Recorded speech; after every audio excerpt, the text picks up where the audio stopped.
Hi friends, IGNOU യൂണിവേഴ്സിറ്റിയിൽ admission എടുക്കുന്നതിന് മുൻപ് മുതൽ കോൺവൊക്കേഷൻ സർട്ടിഫിക്കറ്റ് നമുക്ക് കിട്ടുന്നത് വരെയുള്ള എല്ലാ കാര്യങ്ങളും ഡീറ്റെയിൽ ആയിട്ട് ഞാൻ ഈ വീഡിയോയിൽ ഉൾപ്പെടുത്തിയിട്ടുണ്ട്. അപ്പോൾ ഇഗ്നോയിൽ പഠിക്കുന്നവരാണ് നിങ്ങളെങ്കിൽ അല്ലെങ്കിൽ പഠിക്കാൻ ഉദ്ദേശിക്കുന്നവരാണെങ്കിൽ ഈ വീഡിയോ തീർച്ചയായും നിങ്ങൾക്ക് ഉപകാരപ്പെടും. ഈ വീഡിയോയിൽ ഉൾപ്പെടുത്തിയിട്ടുള്ള കാര്യങ്ങൾ ഇതൊക്കെയാണ്. അഡ്മിഷൻ എങ്ങനെ എടുക്കണം, ഏത് പ്രോഗ്രാം തിരഞ്ഞെടുക്കണം, അസൈൻമെൻറ്റ് എങ്ങനെ ചെയ്യണം, അസൈൻമെൻറ്റ് എവിടെ സബ്മിറ്റ് ചെയ്യണം, രജിസ്ട്രേഷൻ എന്താണ്, എക്സാം എപ്പോൾ എഴുതണം, എക്സാം ഫോം എങ്ങനെ ഫിൽ ചെയ്യണം, ഹാൾ ടിക്കറ്റ് എവിടെ ലഭിക്കും, എക്സാം എങ്ങനെ പ്രിപ്പയർ ചെയ്യണം, റിസൾട്ട്, ഗ്രേഡ് കാർഡ് എന്നിവ എങ്ങനെ ചെക്ക് ചെയ്യാം, ഒരു സബ്ജക്റ്റ് പാസ്സായില്ലെങ്കിൽ എന്ത് ചെയ്യണം, പ്രോജക്റ്റ് അല്ലെങ്കിൽ പ്രാക്ടിക്കലുള്ള പ്രോഗ്രാം ആണെങ്കിൽ എന്താണ് ചെയ്യേണ്ടത്, കോഴ്സ് കംപ്ലീറ്റ് ചെയ്തതിന് ശേഷം സർട്ടിഫിക്കറ്റ്, കോൺവൊക്കേഷൻ സർട്ടിഫിക്കറ്റ് എങ്ങനെ ലഭിക്കും. ഫസ്റ്റ് ഓഫ് ഓൾ, ഇഗ്നോ എന്ന് പറയുന്നത് ഒരു open യൂണിവേഴ്സിറ്റിയാണ്. Indira Gandhi national open university. Distant ആയിട്ട് നമുക്ക് വീട്ടിൽ നിന്നും ചെയ്യാൻ സാധിക്കുന്ന ഒരു കോഴ്സാണിത്.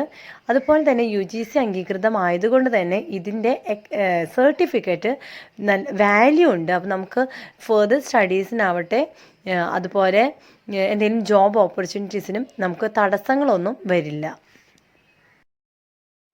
അതുപോലെ ഇഗ്നോയിൽ ധാരാളം പ്രോഗ്രാംസ് അവൈലബിൾ ആണ്. Like certificate programmes, diploma programmes, undergraduate programmes, postgraduate programmes, PG diploma programmes, അങ്ങനെ ഒട്ടനവധി മറ്റ് പ്രോഗ്രാംസ്.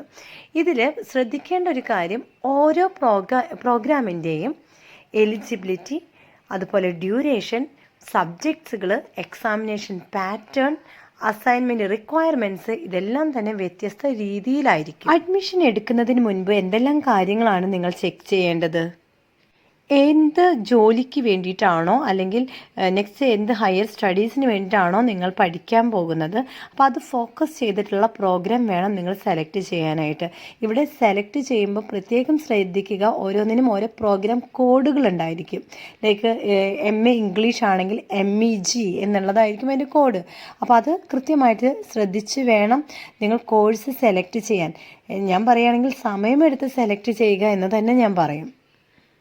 അതുപോലെ വളരെ ഇമ്പോർട്ടൻ്റ് ആയിട്ടുള്ള മറ്റൊരു കാര്യം ഞാൻ നിങ്ങളോട് പറയാം.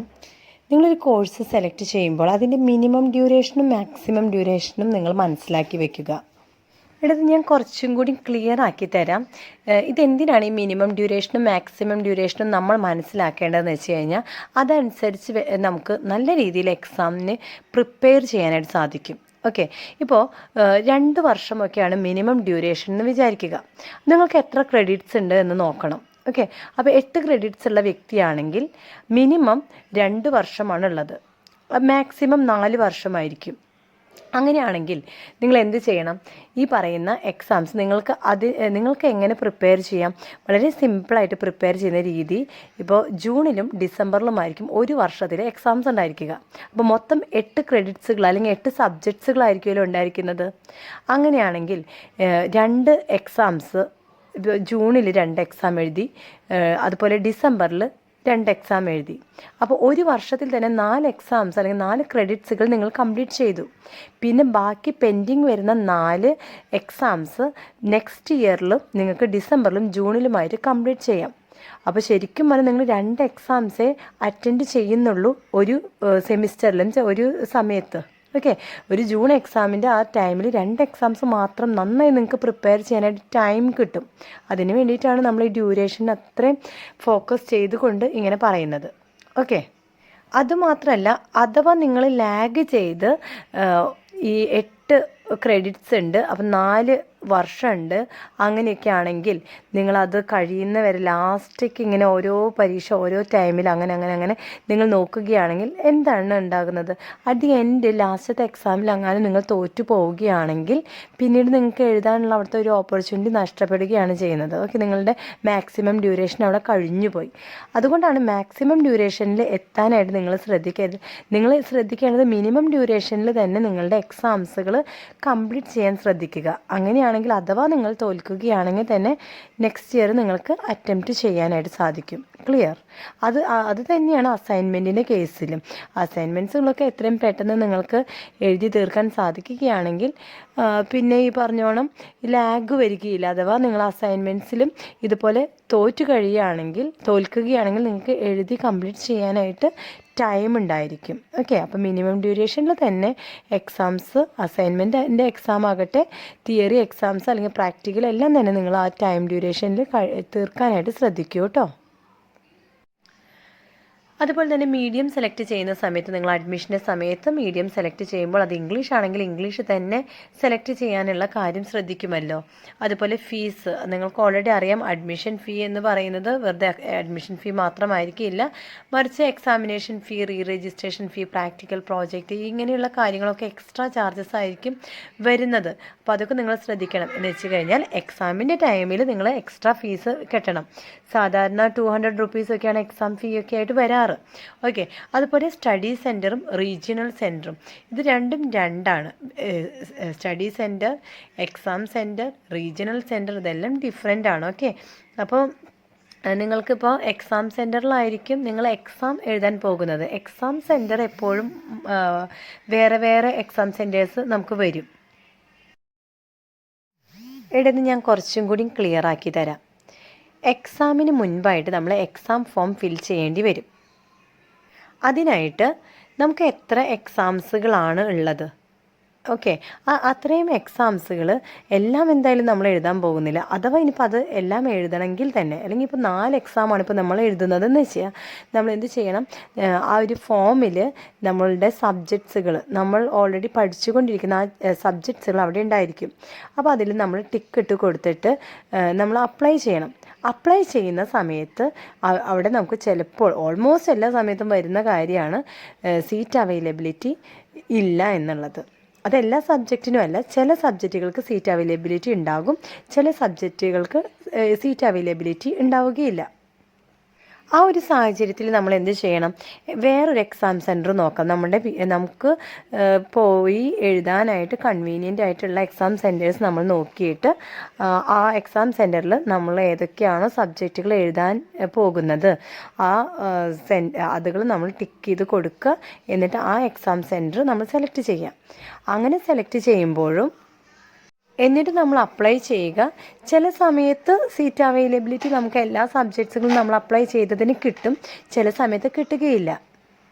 അപ്പോൾ ഓൾമോസ്റ്റ് എല്ലാ സ്റ്റുഡൻസും ഒരു മിസ്റ്റേക്ക് ഇവിടെ സംഭവിക്കുന്നത് എന്താണ്, ഫസ്റ്റ് ടൈമൊക്കെ ചെയ്യുന്ന ഒരു മിസ്റ്റേക്ക് ഇതാണ്. നമ്മൾ വിചാരിക്കും ഓക്കെ 2 എക്സാം ഞാൻ ഇവിടെ സെലക്ട് ചെയ്തു, ഇവിടെ അപ്ലൈ ചെയ്ത് കൊടുക്കാം, ഇനി ബാക്കി 2 എക്സാംസ് ഉണ്ടല്ലോ, ആ 2 എക്സാംസ് ഞാൻ വേറൊരു സെൻറ്ററിൽ അപ്ലൈ ചെയ്യാം. പക്ഷെ നിങ്ങൾക്ക് പറ്റില്ല. ഒറ്റ തവണയെ നമുക്ക് ഒരു എക്സാം സെൻറ്റർ മാത്രമേ ഒരു ടൈമിൽ നമുക്ക് സെലക്ട് ചെയ്യാനായിട്ട് പറ്റുള്ളൂ.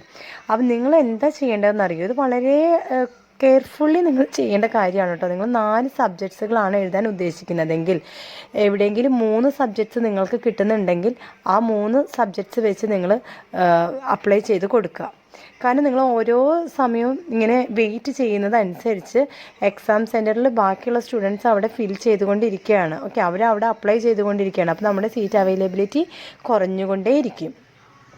അതുപോലെ തന്നെ എക്സാമിൻ്റെ ആ ടൈം ആകുമ്പോഴത്തേക്കുമുള്ള നോട്ടിഫിക്കേഷൻസ് വളരെ കെയർഫുള്ളി നിങ്ങൾ നോട്ട് ചെയ്ത് വെക്കേണ്ടി വരും. എപ്പോഴാണോ ഈ നോട്ടിഫിക്കേഷൻ വരുന്നത് അപ്പോൾ തന്നെ നിങ്ങൾ എന്ത് ചെയ്യണം, നിങ്ങൾ അപ്ലൈ ചെയ്തിടുക. അപ്പോൾ അതിന് മുൻപായിട്ട് ഓക്കെ, ഈ എക്സാമിൻ്റെ നോട്ടിഫിക്കേഷനൊക്കെ വരുന്നതിന് മുൻപ് നിങ്ങൾ ഓൾറെഡി പ്രീ പ്ലാൻഡ് ആയിരിക്കണം. നിങ്ങൾ എവിടെയെങ്കിലും എഴുതി വെച്ചോ ഇന്ന എക്സാം, ഇപ്പോൾ ഏതെങ്കിലും ഒരു സബ്ജക്റ്റിൻ്റെ ആ ഒരു പേരും അപ്പോൾ അതിൻ്റെ പ്രോഗ്രാം കോഡും, ഓക്കെ, ഈ എക്സാമുകളാണ് ഞാൻ എഴുതാൻ പോകുന്നത് എന്നുള്ളത് നിങ്ങൾ ഓൾറെഡി പ്രീ പ്ലാൻഡ് ആയി വെക്കുകയാണെങ്കിൽ ഈ എക്സാമിൻ്റെ നോട്ടിഫിക്കേഷൻ വന്ന ഉടനെ നിങ്ങൾക്ക് അത് നോക്കി ടിക്ക് ചെയ്ത് അപ്ലൈ ചെയ്യാനായിട്ട് സാധിക്കും. അതല്ലെങ്കിൽ നിങ്ങൾ എത്രമാത്രം ലാഗ് ചെയ്യുന്നു അത്രമാത്രം നിങ്ങൾക്ക് എക്സാമിനേഷൻ സെൻറ്റേഴ്സ് അവൈലബിലിറ്റി കുറയും. ഓക്കെ, ഇനി എക്സാം സെൻറ്റർ പോലെയല്ല സ്റ്റഡി സെൻറ്റർ നമ്മൾ അസൈൻമെൻറ്റ്സ് ഒക്കെ സബ്മിറ്റ് ചെയ്യാനുള്ള ഒരു സ്ഥലമാണ്. അതുപോലെ തന്നെ നമുക്ക് എന്തെങ്കിലും ഡൗട്ട്സും ക്ലാരിഫിക്കേഷനും ഒക്കെ വേണ്ടിയിട്ട് സ്റ്റഡി സെൻറ്ററിൽ അപ്രോച്ച് ചെയ്താൽ മതി. ഒട്ടുമിക്കവാറും നമ്മൾ ഫോൺ വിളിച്ച് കഴിഞ്ഞാൽ അവർ എടുക്കാറില്ല. എല്ലാ സ്റ്റഡി സെൻറ്ററും എനിക്കറിയില്ല. അപ്പോൾ കേരളവർമ്മയൊക്കെ ഇവിടെ തൃശ്ശൂർ കേരളവർമ്മയാണ്. അപ്പോൾ അവിടെയൊക്കെ വിളിച്ച് കഴിഞ്ഞാൽ അവർ സാധാരണഗതിയിൽ എടുക്കാറില്ല.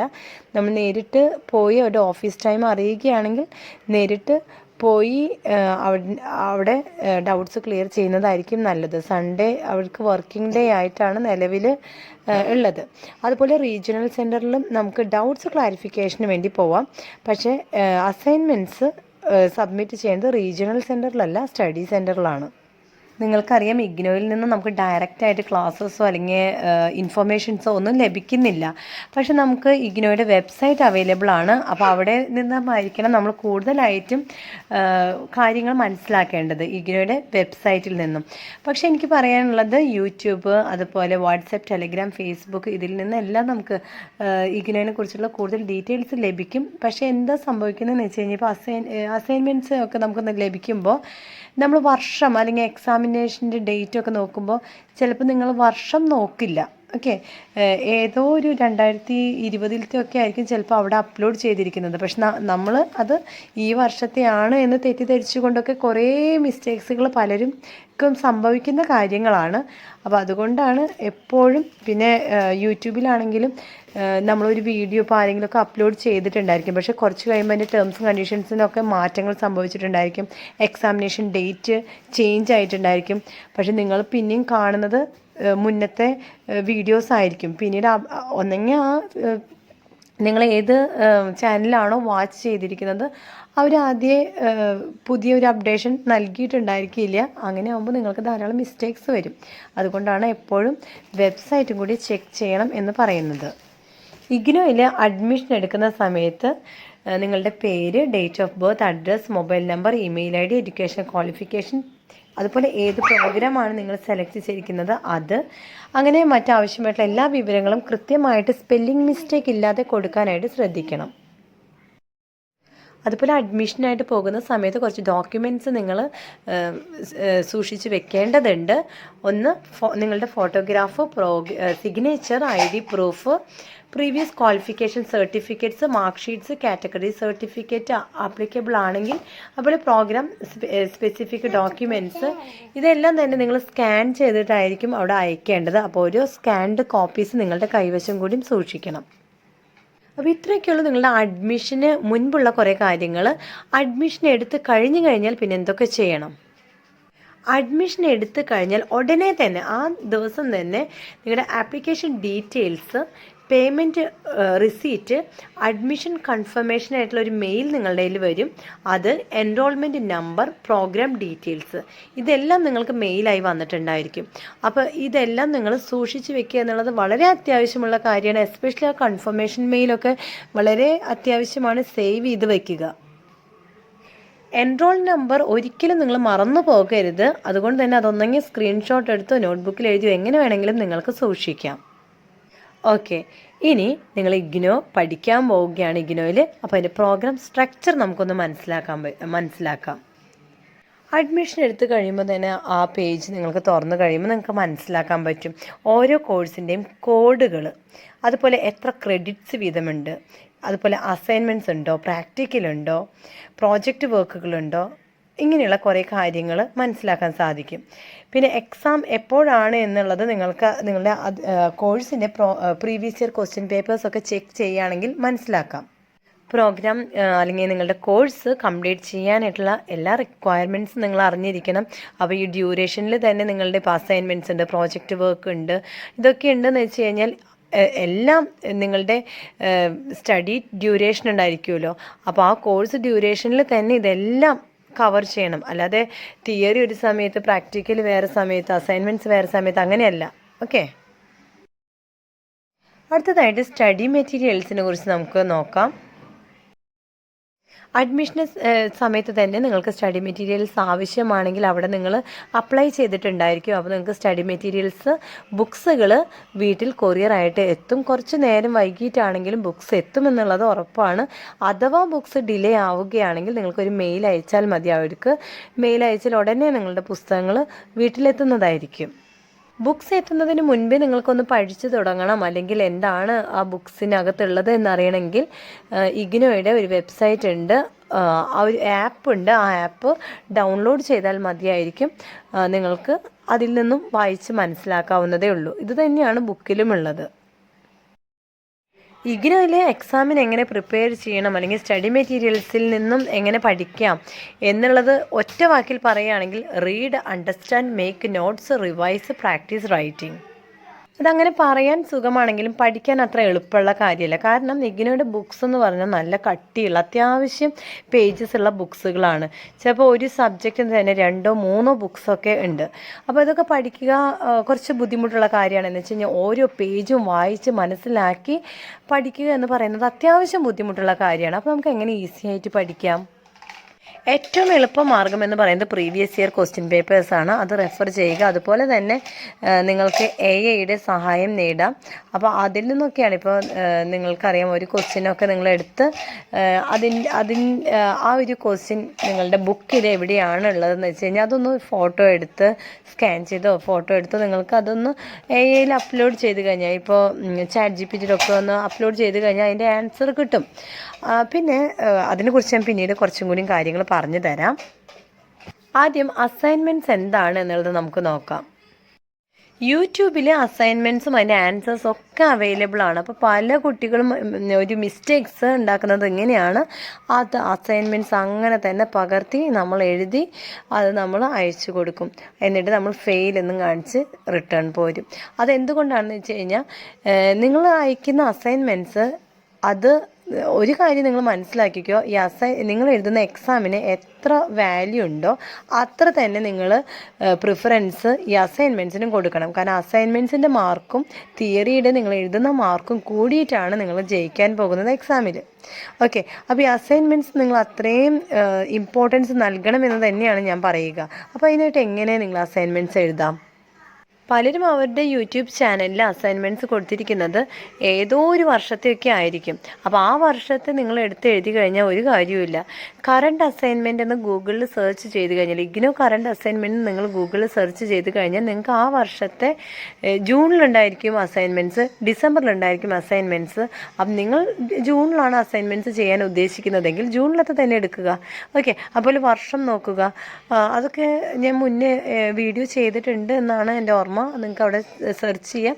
അല്ലാന്ന് വെച്ച് കഴിഞ്ഞാൽ ഒത്തിരി യൂട്യൂബേഴ്സ് ഇതിനെക്കുറിച്ച് വീഡിയോസ് ഇട്ടിട്ടുണ്ട്. അപ്പം നിങ്ങൾക്കത് ചെക്ക് ചെയ്യാവുന്നതേ ഉള്ളൂ. അസൈൻമെൻറ്റ് എഴുതുന്നതിന് മുൻപ് എപ്പോഴും യൂട്യൂബ് ഒന്ന് നിങ്ങൾക്ക് അസൈൻമെൻറ്റ്സ് എങ്ങനെ എഴുതാം എന്നുള്ള വീഡിയോസ് കാണുന്നത് എപ്പോഴും നല്ലതായിരിക്കും.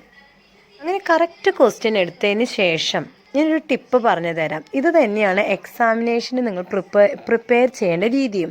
എന്ത് ചെയ്യണം? നിങ്ങൾ ആ ക്വസ്റ്റ്യൻ എടുത്തു, അത് ടെക്സ്റ്റ് ബുക്കിൽ എവിടെയാണ് ഇതിൻ്റെ ആൻസർ എന്ന് നിങ്ങൾക്ക് പെട്ടെന്ന് കണ്ടുപിടിക്കാനായിട്ട് സാധിക്കും. അങ്ങനെയാണെങ്കിൽ ആ ആൻസർ എവിടെയാണോ കിടക്കുന്നത് ആ ഒരു പോർഷൻ മാത്രം നിങ്ങളൊന്ന് സ്കാൻ ചെയ്ത് നിങ്ങൾ ChatGPTയിൽ കൊടുത്ത് അതിൻ്റെ ആൻസർ ഇത്ര വേർഡ്സിൽ എന്ന് പറഞ്ഞു കഴിഞ്ഞാൽ നിങ്ങൾക്ക് ഇത്ര വേർഡ്സിലാണ് അതിൻ്റെ ആൻസർ വേണ്ടത് എന്ന് ChatGPTയിൽ ഒന്ന് അടിച്ചു കൊടുത്തു കഴിഞ്ഞാൽ അതിന് കൃത്യമായിട്ടുള്ള ആൻസേഴ്സ് കിട്ടും. വിത്ത് സബ് ഹെഡിങ്സും കൂടിയും കൊടുക്കുക. അപ്പോൾ നിങ്ങൾക്ക് സബ് ഹെഡിങ്സും കൂടിയും AI പ്രൊവൈഡ് ചെയ്യും.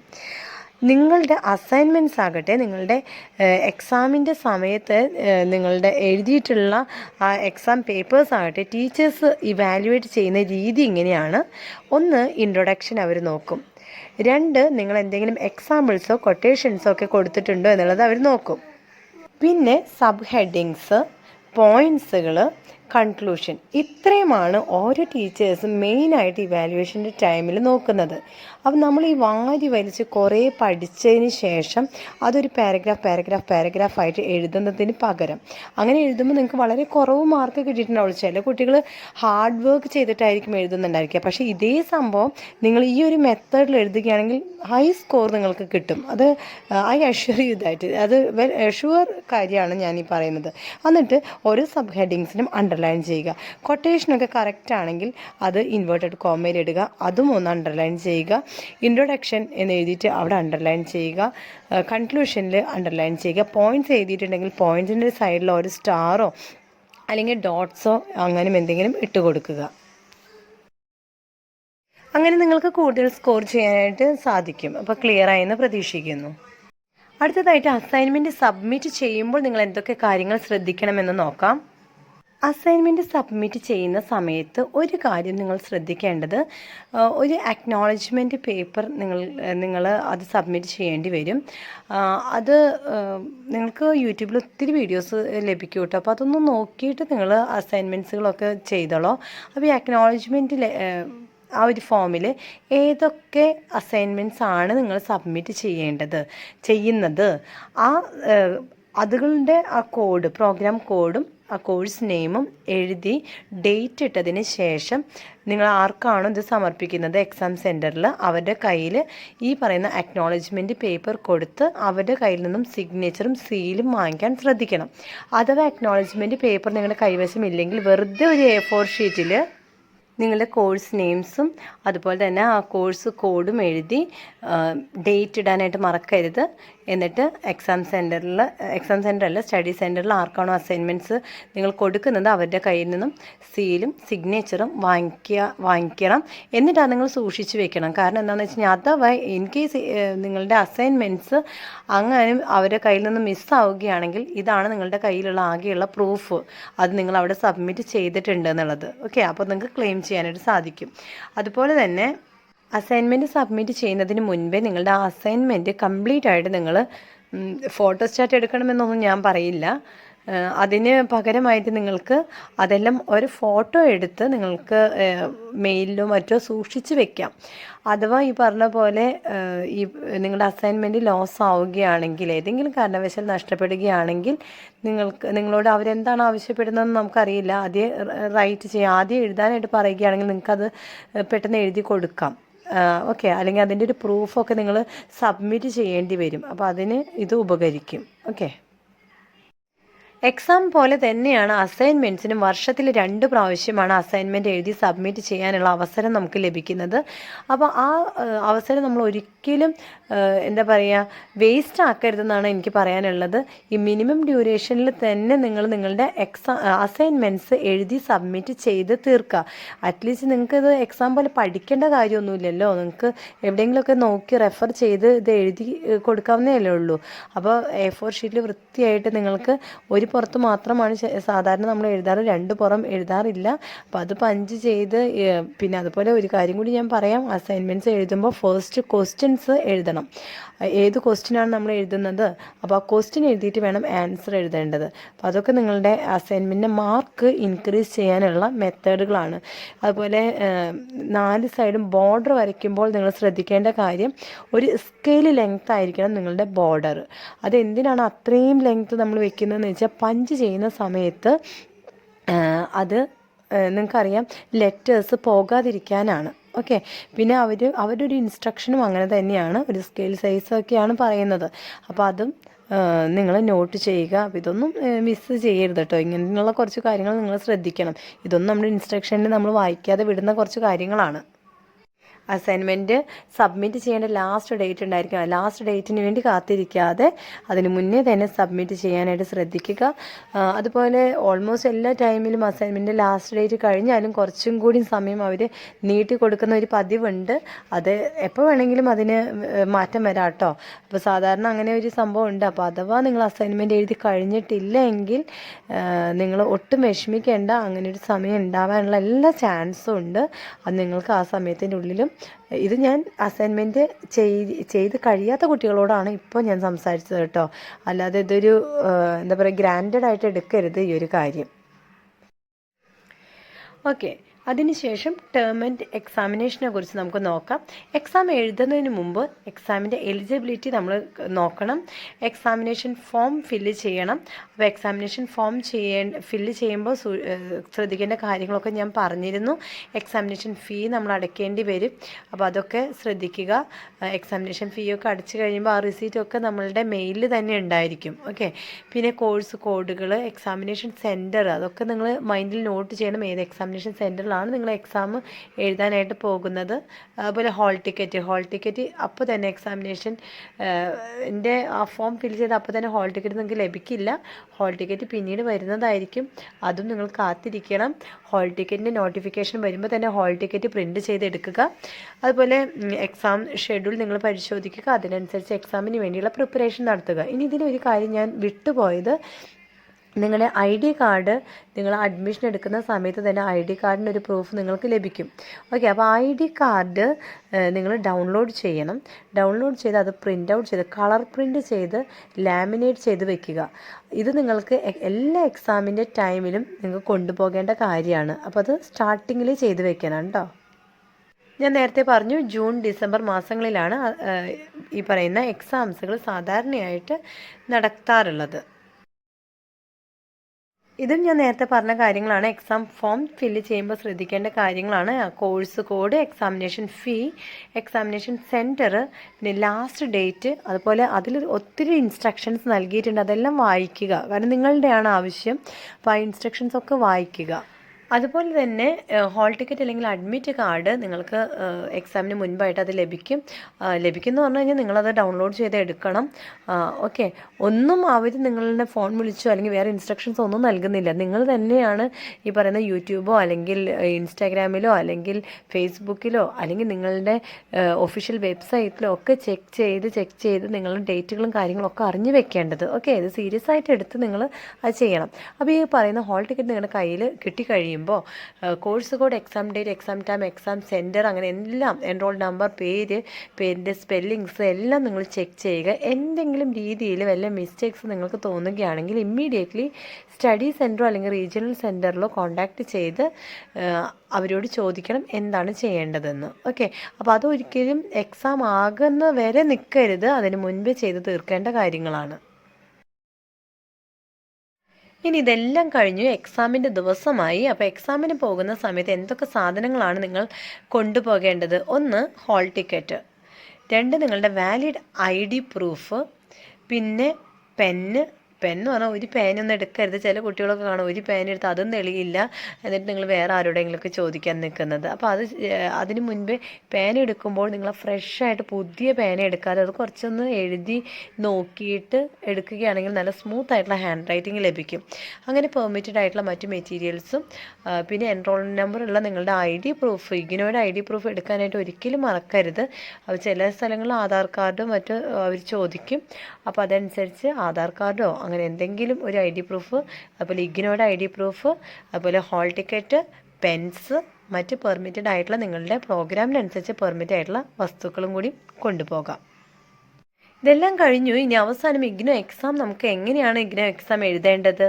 ഇതിൻ്റെ ആൻസറായിട്ട് പല സ്റ്റുഡൻസ് അല്ലെങ്കിൽ പല കുട്ടികളും പറയുന്ന ഒരു കാര്യമാണ്, മാം എനിക്ക് എല്ലാം മനസ്സിലായി, കൺസെപ്റ്റും കാര്യങ്ങളൊക്കെ മനസ്സിലായി, പക്ഷെ ഇതെങ്ങനെയാണ് എക്സാം പേപ്പറിൽ ആൻസർ എഴുതേണ്ടതെന്ന് മാത്രം എനിക്കറിയില്ല, ബാക്കിയൊക്കെ ഓക്കെയാണ്. നേരത്തെ ഞാൻ ഓൾറെഡി ഇതിനെക്കുറിച്ച് പറഞ്ഞതാണ്, എങ്കിലും ഞാൻ ജസ്റ്റ് ഒരു കാര്യം പറയാം. ഇൻട്രൊഡക്ഷൻ എഴുതുക, ക്വസ്റ്റ്യൻ്റെ ടോപ്പിക്ക് ഇൻട്രൊഡ്യൂസ് ചെയ്യുക.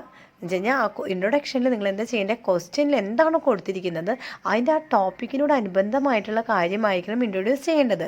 അതുപോലെ മെയിൻ ബോഡി ഉണ്ട്, അവിടെ നിങ്ങൾ ഹെഡിങ് എഴുതുക, സബ് ഹെഡിങ്സ് എഴുതുക, പാരഗ്രാഫ്സ് ആയിട്ട് തിരിക്കുക, എക്സാമ്പിൾസ് എഴുതുക, ശേഷം ഒരു ചെറിയ കൺക്ലൂഷൻ നൽകുക. ഓക്കെ. അപ്പോൾ വാരി വലിച്ചെഴുതുന്നതിന് പകരം ആൻസർ ഒരു സ്ട്രക്ചേർഡ് ആയിട്ട് എഴുതുകയാണെങ്കിൽ, പിന്നെ അണ്ടർലൈൻ ഒക്കെ ചെയ്യുകയാണെങ്കിൽ വളരെ മനോഹരമായിരിക്കും നിങ്ങളുടെ എക്സാം പേപ്പർ കാണാനായിട്ട്. ക്വസ്റ്റ്യൻ എഴുതുക അത് നിർബന്ധമാണ്. അത് ഞാൻ പറയുന്ന നിർബന്ധമാണ് കേട്ടോ, അല്ലാണ്ട് നിങ്ങളുടെ ഇൻസ്ട്രക്ഷനിൽ പറയുന്നതല്ല. കാരണം പല ടീച്ചേഴ്സും ചിലപ്പോൾ ഒന്നും ശ്രദ്ധിക്കില്ല. അതുകൊണ്ടാണ് ഞാൻ പറയുന്നത്, നിങ്ങൾ നിർബന്ധമായിട്ടും ക്വസ്റ്റ്യൻ എഴുതിയതിന് ശേഷം ആൻസർ എഴുതുക. ഇനി വലിയ ലെങ്തി ക്വസ്റ്റ്യനൊക്കെ ആണെങ്കിൽ ക്വസ്റ്റ്യന് 2 വരി എഴുതിയിട്ട് ഡോട്ട് ഇട്ടാൽ മതി. എന്നിട്ട് ആൻസർ എന്ന് എഴുതിയിട്ട് ആൻസർ എഴുതി കഴിഞ്ഞാൽ നിങ്ങൾക്ക് മാർക്ക് കിട്ടും.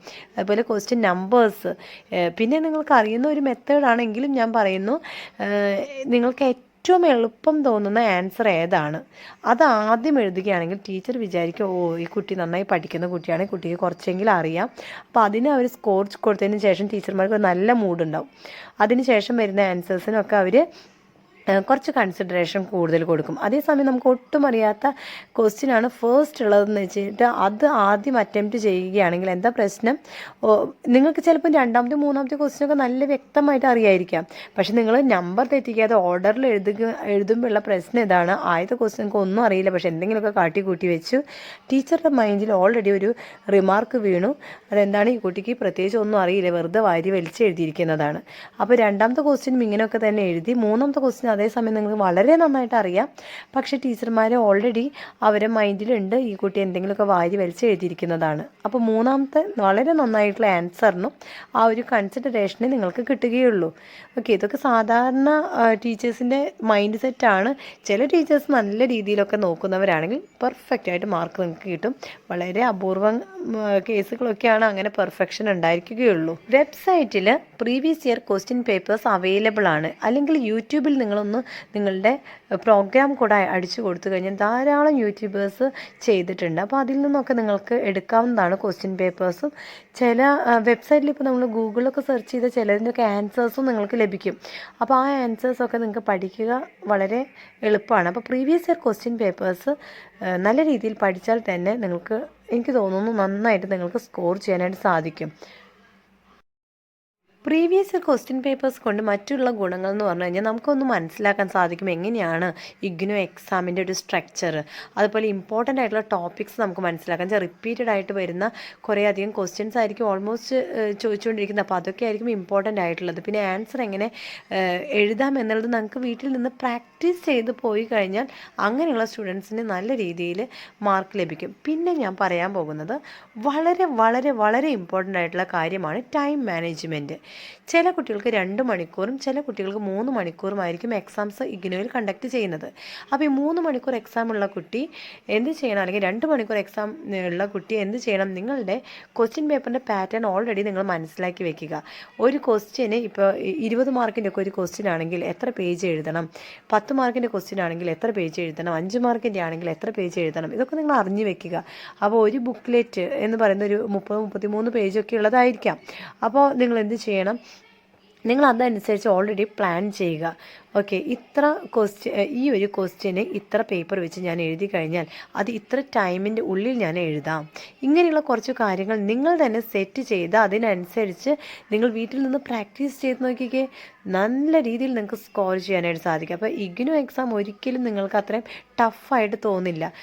ആരും നിങ്ങളെ പഠിപ്പിക്കാൻ വേണ്ട, നിങ്ങൾക്ക് തന്നെ നിങ്ങളെ സ്വന്തമായിട്ട് പഠിപ്പിക്കാവുന്ന കാര്യങ്ങളേ ഉള്ളൂ. എക്സാം ടൈം മാനേജ്മെൻറ്റിനെ കുറിച്ച് പറയുകയാണെങ്കിൽ എപ്പോഴും ടീച്ചേഴ്സ് അവിടെ പറയുന്ന കാര്യമാണ് ഒന്നും ക്വസ്റ്റ്യൻ പേപ്പറിൽ എഴുതാൻ പാടില്ല എന്നുള്ളത്. അതേസമയം എക്സാമിന് നിങ്ങൾക്ക് കിട്ടിയിരിക്കുന്ന ആ ബുക്ക്ലെറ്റിൻ്റെ ഏറ്റവും പുറകിലെ പേജ് നിങ്ങൾക്ക് ഇതുപോലെ കുത്തിക്കുറിക്കാനുള്ളതാണ്. ഓക്കെ, എന്തെങ്കിലുമൊക്കെ എഴുതാനുണ്ടെങ്കിൽ അവിടെ നിങ്ങൾക്ക് എഴുതാം. അപ്പോൾ അത് ഒരു പ്രശ്നമുള്ള കാര്യമല്ല. നിങ്ങൾക്ക് എന്തെങ്കിലുമൊക്കെ വർക്ക് ചെയ്യണമെങ്കിൽ അവിടെ ചെയ്യാം. അപ്പോൾ നിങ്ങൾ എന്ത് ചെയ്യുക, നിങ്ങൾക്ക് എന്തെങ്കിലുമൊക്കെ കാര്യങ്ങൾ ഓർമ്മ വരില്ല, അത് നിങ്ങൾക്ക് ക്വസ്റ്റ്യൻ പേപ്പറിൽ എഴുതി വെക്കണം എന്നുള്ളത് നിങ്ങൾ ആ ക്വസ്റ്റ്യൻ പേപ്പറിൽ എഴുതാതെ ഈ ബുക്ക്ലെറ്റിൻ്റെ ഏറ്റവും പുറകിലെ പേജിൽ നിങ്ങൾക്ക് സ്ക്രിബിൾ ചെയ്യാവുന്നേ ഉള്ളൂ, കുഴപ്പമില്ല. അതുപോലെ തന്നെ വെറുതെ കുറേ നേരം ക്വസ്റ്റ്യൻ വായിച്ചിരിക്കാതെ, ഞാൻ പറഞ്ഞു ഓൾറെഡി നിങ്ങൾക്ക് അത്ര ടൈമേ കിട്ടുന്നുള്ളൂ. പിന്നെ 2 മണിക്ക് എക്സാം എന്ന് പറഞ്ഞു കഴിഞ്ഞാൽ ചില കുട്ടികൾ 2 മണിയാകുമ്പോൾ ഓടി വരുന്നത് കാണാം എക്സാം സെൻറ്ററിലേക്ക്. അങ്ങനെ ആകുമ്പോൾ നമുക്ക് അത്രയും ടൈം വേസ്റ്റാണ്. ശരിക്കും എനിക്ക് തോന്നുന്നു, ഞാനൊക്കെ പഠിച്ച കോളേജിൽ അല്ലെങ്കിൽ നമ്മളൊക്കെ എഴുതിയിട്ടുള്ളിടത്ത് 1:50 ആകുമ്പോഴത്തേക്കും അവർ നമുക്ക് എക്സാം പേപ്പേഴ്സ് നൽകുന്നുണ്ട്, ക്വസ്റ്റ്യൻ പേപ്പർ നൽകുന്നുണ്ട്, ആൻസർ ഷീറ്റ്സും നൽകുന്നുണ്ട്.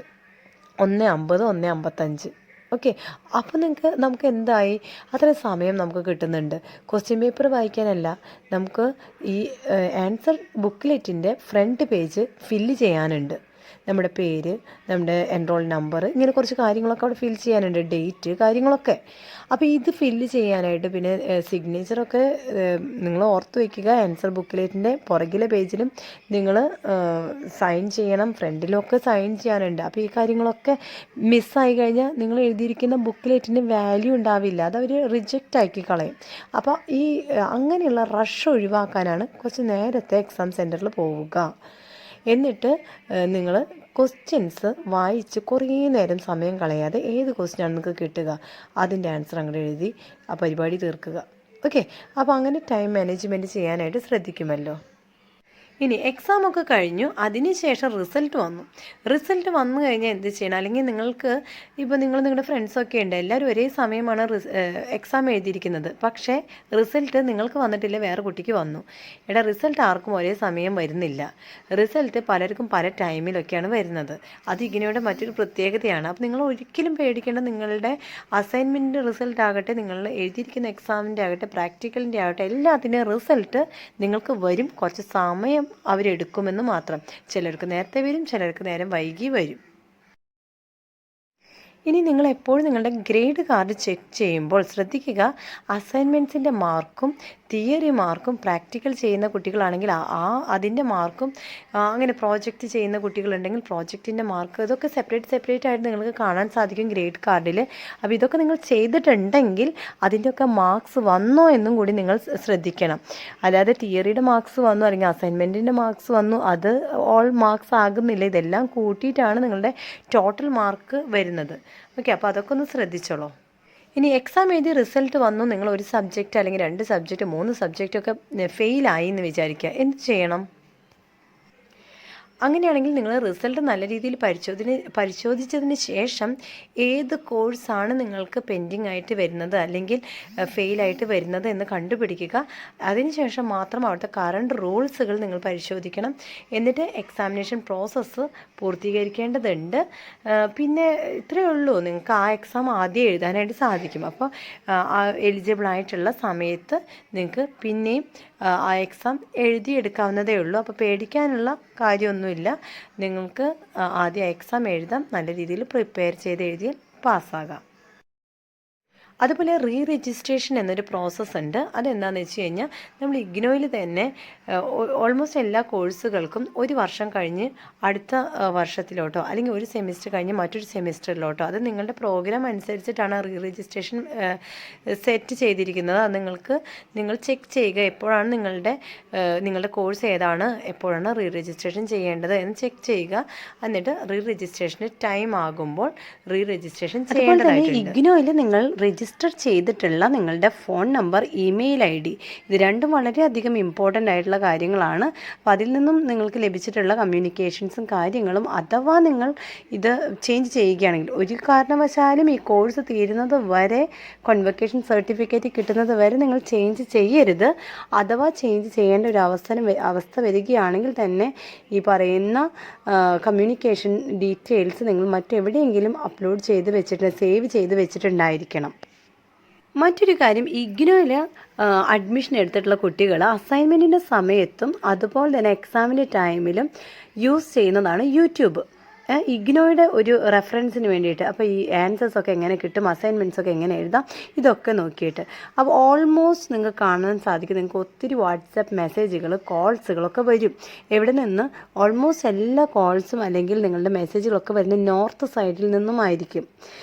എന്താ അവർ പറയുന്നതെന്ന് വെച്ച് കഴിഞ്ഞാൽ, ഇത്ര രൂപ കൊടുത്തു കഴിഞ്ഞാൽ നിങ്ങൾക്ക് അസൈൻമെൻറ്റ് എഴുതി തരാം, നിങ്ങളൊന്നും ചെയ്യേണ്ട ആവശ്യമില്ല, നിങ്ങൾക്ക് അത് അങ്ങനെ തന്നെ സബ്മിറ്റ് ചെയ്താൽ മതി. ഇങ്ങനെ ഒത്തിരി കാര്യങ്ങൾ പറഞ്ഞുകൊണ്ട് കുറേ സ്കാം നടക്കുന്നുണ്ട്. അതിലൊന്നും പോയി വീഴരുത്. അസൈൻമെൻറ്റ് എഴുതുക എന്ന് പറഞ്ഞാൽ വളരെ സിമ്പിളായിട്ടൊരു കാര്യമാണ് കേട്ടോ. അതിനുവേണ്ടി നിങ്ങൾ വല്ലവരെ കൊണ്ട് അസൈൻമെൻറ്റ് എഴുതിച്ച് നിങ്ങൾ വെറുതെ സ്കാമിൽ പോയി വീഴരുത് എന്നാണ് പറയാനുള്ളത്. ഒരു കാര്യം കൂടി പറയാം, ഇപ്പോൾ ഒരു കൂട്ടം നിങ്ങൾക്ക് അസൈൻമെൻറ്റ് എഴുതി തരുന്നുണ്ടെങ്കിൽ ഓക്കെ, ആരെങ്കിലും പറയുകയാണെങ്കിൽ ഇത്ര രൂപ അടച്ചാൽ മതി, നിങ്ങൾക്ക് അസൈൻമെൻറ്റ് എഴുതി തരാം. എടാ, അതേ അസൈൻമെൻറ്റ് തന്നെയാണ് അവർ വേറെ പൈസ തരുന്നവർക്കും എഴുതി കൊടുക്കുന്നത്. അപ്പോൾ ഇത് ഏതാണ്ട് നിങ്ങൾ കോപ്പി അടിച്ച് വയ്ക്കുന്ന പോലെയല്ലേ. അതുപോലെ ചില ആൾക്കാർ പറയും അസൈൻമെൻറ്റ്സ് നിങ്ങൾക്ക് അയച്ചു തരാം, അത് നോക്കി നിങ്ങൾ എഴുതിയാൽ മതി, അല്ലെങ്കിൽ അതിൽ നിന്നും വല്ല ചേഞ്ചസ് മാറ്റി എഴുതിയാൽ മതിയെന്ന്. അതിൻ്റെ ഒന്നും ആവശ്യമില്ല. നിങ്ങൾക്ക് എല്ലാവർക്കും AI ഉപയോഗിക്കാനായിട്ട് അറിയാവുന്ന ആൾക്കാർ തന്നെയാണ്. അപ്പോൾ നമുക്ക് സിമ്പിളായിട്ട് അസൈൻമെൻറ്റ്സ് എഴുതാനായിട്ട് പറ്റും. ഓക്കെ, അപ്പോൾ അതിൻ്റെ ക്വസ്റ്റ്യൻസ് മാത്രം നിങ്ങൾ കറണ്ട് അസൈൻമെൻറ്റ്സ് ഗൂഗിളിൽ നിന്നും നിങ്ങൾ എടുത്താൽ മാത്രം മതിയിടാ. എന്നിട്ട് നിങ്ങൾക്ക് സ്വന്തമായിട്ട് എഴുതാൻ സാധിക്കും. നിങ്ങൾ വെറുതെ സ്കാമിൽ പോയി വിടരുതേ. ഇനി നിങ്ങൾ കോഴ്സ് എല്ലാം കംപ്ലീറ്റ് ചെയ്തതിന് ശേഷം നിങ്ങൾക്കറിയാം നിങ്ങൾ കോഴ്സ് കംപ്ലീറ്റ് ചെയ്തിട്ടുണ്ട് എന്നുള്ളത്. പക്ഷേ ഗ്രേഡ് കാർഡ് പരിശോധിക്കുക. ഗ്രേഡ് കാർഡിൽ എല്ലാ അസൈൻമെൻറ്റ്സിൻ്റെ മാർക്സും വന്നിട്ടുണ്ടോ, നിങ്ങളുടെ തിയറി മാർക്സുകൾ വന്നിട്ടുണ്ടോ, അഥവാ നിങ്ങൾ ഫെയിലായിട്ട് പിന്നെയും എഴുതിയിട്ടുണ്ട് എക്സാം എന്ന് വെച്ചാൽ അതിൻ്റെയൊക്കെ മാർക്സ് വന്നിട്ടുണ്ടോ, അതുപോലെ തന്നെ ഈ പറയുന്ന പ്രാക്ടിക്കൽ എക്സാം, പ്രോജക്റ്റ് വർക്ക്, ഇതെല്ലാം തന്നെ മാർക്സുകൾ വന്നിട്ടുണ്ടോ, കൃത്യമായിട്ടുണ്ടോ എന്നുള്ളത് നിങ്ങൾ നിർബന്ധമായിട്ടും പരിശോധിക്കുക. ഓക്കെ, അതിനുശേഷം മാത്രമേ നിങ്ങൾ എലിജിബിൾ ആവുകയുള്ളൂ ഈ പറയുന്ന കോൺവൊക്കേഷന്. And finally convocation. Provisional certificate അല്ലെങ്കിൽ ഒറിജിനൽ സർട്ടിഫിക്കറ്റ് അല്ലെങ്കിൽ കോൺവൊക്കേഷൻ, ഇതിനെല്ലാം തന്നെ നമ്മൾ ഇഗ്നോയുടെ പ്രത്യേകത, എല്ലാ പ്രോഗ്രാംസും വ്യത്യസ്ത രീതിയിലാണ് ഇവിടെ സെറ്റ് ചെയ്തിരിക്കുന്നത്. നിങ്ങൾക്ക് ഓൾറെഡി മനസ്സിലായിട്ടുണ്ട് അല്ലേ. അതുകൊണ്ട് തന്നെ കോൺവൊക്കേഷൻ്റെ രീതികളും വ്യത്യസ്തതയുണ്ട്. അതുകൊണ്ട് തന്നെ ഒഫീഷ്യലായിട്ടുള്ള നോട്ടിഫിക്കേഷൻ നിങ്ങൾ ചെക്ക് ചെയ്യണം. ഓക്കെ, ഒഫീഷ്യൽ നോട്ടിഫിക്കേഷൻ ചെക്ക് ചെയ്തതിന് ശേഷം മാത്രം കോൺവൊക്കേഷനുമായിട്ട് മുന്നോട്ട് പോവുക. കോൺവൊക്കേഷൻ സർട്ടിഫിക്കറ്റ് നിങ്ങൾക്ക് ലഭിക്കുമെന്നുള്ള കാര്യത്തിൽ ഒരു സംശയവും വേണ്ട. ആൻഡ് ആ സർട്ടിഫിക്കറ്റ് നല്ല വാല്യൂ ഉള്ള സർട്ടിഫിക്കറ്റാണ്. നിങ്ങൾക്ക് എവിടെ വേണമെങ്കിലും ജോലിക്ക് അപ്ലൈ ചെയ്യാം, അല്ലെങ്കിൽ ഫർദർ സ്റ്റഡീസിനും പോകാം. ആൻഡ് ഫൈനലി, നിങ്ങൾ ഏത് കോഴ്സാണ് പഠിക്കുന്നതെങ്കിൽ ദയവ് ചെയ്ത് കമൻറ്റ് ബോക്സിൽ കമൻറ്റ് ചെയ്യൂ ഏത് കോഴ്സാണ് നിങ്ങൾ എടുത്തിട്ടുള്ളതെന്ന്. അതുപോലെ തന്നെ വീഡിയോ ആദ്യമായിട്ടാണ് കാണുന്നതെങ്കിൽ സബ്സ്ക്രൈബ് ചെയ്യാൻ മറക്കരുത്. സബ്സ്ക്രൈബ് ചെയ്തവർ ആദ്യം സബ്സ്ക്രൈബ് ചെയ്യരുത് കേട്ടോ. അതുപോലെ തന്നെ ലൈക്ക് ചെയ്താൽ സന്തോഷമായിരിക്കും. വീഡിയോ ഇഷ്ടപ്പെട്ടെങ്കിൽ മാത്രം ലൈക്ക് ചെയ്താൽ മതി. Okay, so thank you for watching the video. Will meet you with the next video. Bye then, take care and good bye.